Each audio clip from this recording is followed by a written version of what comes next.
Sehingga nanti kita tidak melihat orang lain itu, wah, wong kok kedonyan tok, orang orientasinya dunia tok, bekerja terus, ingin kaya raya, itu duniawi sekali. Kita tidak boleh berpikir seperti itu. Karena apapun banyaknya harta di tangan orang-orang halal, di tangan orang-orang baik, itu pasti efeknya juga bisa melahirkan pekerjaan, bisa melahirkan kemanfaatan. Sehingga Nabi kalau muji pedagang itu, dari 10 rizki itu 9 berkahnya ada di pedagang. Karena kalau pedagang itu kikir-kikirnya pedagang, dia harus mengeluarkan uang, bayar supir, bayar satpam, bayar yang ngirim jasanya dan sebagainya. Sehingga uang tetap berputar. Tapi sebaik-baiknya Anda kalau tidak dagang, itu mungkin uang ditabung, uang mandek. Sehingga potensinya itu ikhtikar. Ikhtikar itu menyimpan. Itu kalau melebihi kuota tertentu dilarang oleh Islam.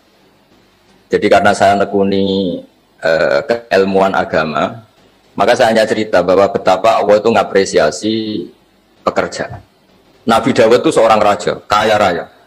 Tapi beliau tidak mau makan illa mingkas biyadi, kecuali hasil pekerjaannya sendiri.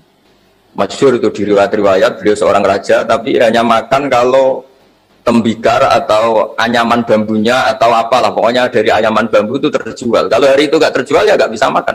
Padahal beliau seorang raja, saking inginnya supaya rezeki yang dia makan, yang beliau makan mingkas biyadi, dari hasil karyanya sendiri. Banyak kiai-kiai guru-guru kita yang meskipun secara lahir kaya, tapi ya untuk pondok, untuk publik, yang untuk dirinya itu sekadarnya. Bahkan saking ekstrimnya di dunia kiai itu ada seorang kiai yang punya pisang yang ditanam secara halal dan di tanah yang pasti halal. Itu setiap makan yang mungkin rofahiyah itu ya agak hura-hura itu. Dikafaroi dengan makan pisang itu. Satu pisang dibagi-bagi, kemudian itu dianggap kafarah. Nah, kenapa cara-cara publik itu banyak rofahiyah? Rofahiyah itu begini misalnya. Mungkin kalau kita kiai kecil atau tokoh kecil atau siapa saja yang nasibnya kecil, itu mungkin kita muassis, kita pendiri. Misalnya ada kiai kecil di kampung tertentu, itu mungkin dia pendiri masjid, pendiri madrasah. Tapi mungkin setelah kita jadi kiai besar itu, nyuwun sewu diundang masjid itu, dan kemudian posisi kita mendapat. Ini yang menjadikan kita harus tawadhu, seperti tadi syairnya Mbah Mus tadi. Kita ketika kiai kecil itu pendiri masjid, tanah kita dipakai masjid, setelah kita kiai besar kok malah dapat uang dari masjid. Mungkin karena kita kuliah dapati pinter itu kelasnya jadi tokoh di pedalaman. Akhirnya kita mungkin bikin apa di situ yang manfaat, aliran air, bikin apa yang manfaat. Tapi kalau kita kepinteran malah jadi orang terus hubungannya dengan negara itu mendapat, bukan memberi. Nah, hal-hal seperti ini harus jadi motivasi semua pekerja. Menteri juga mentalnya harus memberi. Pekerja juga mentalnya harus memberi. Maka dulu banyak negarawan kita bilang hubungan Anda dengan negara itu sejauh mana Anda memberi sama negara ini. Jangan berpikir sejauh mana negara ini memberi kepada kita. Itu yang diajarkan guru-guru kita, orang-orang kita, bahwa hubungan kita dengan negara, dengan orang lain itu yunfikun. Yunfikun itu berkontribusi. Sehingga saya ini termasuk kiai yang kalau ketemu orang yang terlalu baik sama saya ini saya sungkan, karena hubungannya saya mendapat. Tapi kalau ketemu orang yang lebih lemah mungkin saya lebih pede, karena hubungan kita ini memberi. Itu yang diajarkan al-yadul ulya khairum min al-yadis sufla, bahwa tangan yang atas lebih baik ketimbang tangan di bawah. Makanya saya mohon kementerian semuanya lah, kita hubungan dengan bangsa kita, dengan masyarakat kita, dengan rakyat kita hubungan memberi, bukan hubungan mendapat. Bahwa secara aturan atau secara kultur karena kita pejabat, kita kiai mendapat itu ya rezeki dari Allah yang kita terima secara syukur. Tapi sebetulnya komitmen kita sebagai bangsa itu komitmen memberi. Ini harus dicatat. Karena Islam mengajarkan ma'aliyal umur, mental-mental yang mulia. Mental mulia itu ya mental heroik, mental memberi, mental berkontribusi. Bukan mental nyuwun sewu, mental hanya ingin mendapat. Itu bukan mental yang ma'aliyal umur, bukan mental yang terhormat. Jadi saya mohon ini mungkin ya harus saya sampaikan karena memang supaya orang itu melihat bahwa pejabat itu mikir kita, mikir negara, presiden juga gitu, kiai juga gitu, semuanya harus diartikan mereka itu berpikir keras untuk kita. Tapi kalau kita orang yang mungkin agak nyuwun sewu, agak dengki atau agak hasad, berpikirnya tuh enak jadi pejabat, enak jadi kiai besar, enak jadi ini itu jadi kita repot. Makanya tunjukkan bahwa kita adalah orang yang bermental heroik, orang yang bermental berkontribusi, orang yang bermental khairunas anfa'uhum linnas.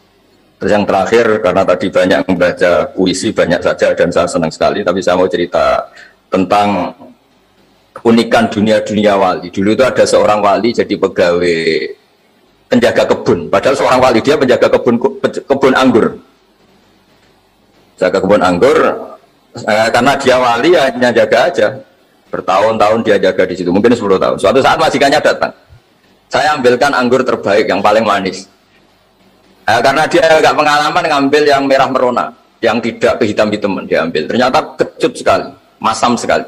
Majikannya marah-marah. Kamu kerja di sini 10 tahun tidak pengalaman. Harusnya kamu bisa membedakan mana yang manis, mana yang masih masam. Ya, saya ini kan kiai, jadi tidak pernah ngambil sesuatu yang tidak hak saya. Lagi-lagi kalau Anda punya karyawan seperti itu tuh bingung apa Anda? Kalau dibilang khianat, tidak pernah khianat, tapi akhirnya nggak bisa disuruh karena nggak pengalaman. Itu ibarat Anda punya pembantu, ayo anterin saya tidak bisa nyuper. Mobil nganggur banyak kok tidak bisa nyuper, karena saya tidak pernah ngerasap. Jadi itu memang apa ya? Jadi akhirnya terus si majikan tadi, sudah kamu jadi guru saya aja, jadi ustadz, kamu nggak pantas jadi pekerja, kata terus akhirnya. Dan ternyata si pekerja tadi termasuk wali besar yang ditulis di khazanah kewalian. Itu gara-gara kerja 10 tahun di kebun anggur, dia nggak sama sekali nggak pernah makan. Suatu saat majikannya datang minta diambilkan anggur terbaik, ya dia ngambil sekenanya yang dikira baik, terus ternyata itu kecut sekali, masam sekali. Ketika dimarahin ternyata karena dia nggak pernah sama sekali mencoba untuk ngambil anggur itu karena dia merasa tidak haknya. Jadi saya mohon profesionalitas ya dijaga, amanah dijaga, tapi komitmen terhadap kebaikan bersama, karena ekonomi itu kalau kita bangkrut yang sakit ya semuanya, bukan Menteri Keuangan saja, bukan Kemenaker saja. Kalau negara ini kolab yang bingung juga enggak presidennya saja, kita semua juga bingung. Jadi merasalah sebagai bangsa yang bersama, ingin kebaikan bersama, karena khairun nas anfa'uhum linnas, dan agama ini harus dirasakan sebagai rahmatan lil alamin, semuanya enak, semuanya nyaman, karena kita semua kenal Bismillahirrahmanirrahim, ketika menyebut Allah pasti yang maha pengasih dan maha penyayang. Saya kira demikian, mari berdoa bersama, semoga bukti bahwa kita bergantung sama yang menguasai langit bumi, menguasai kehidupan kita, menguasai semua yang terlewatkan maupun yang akan datang. Al-Fatihah.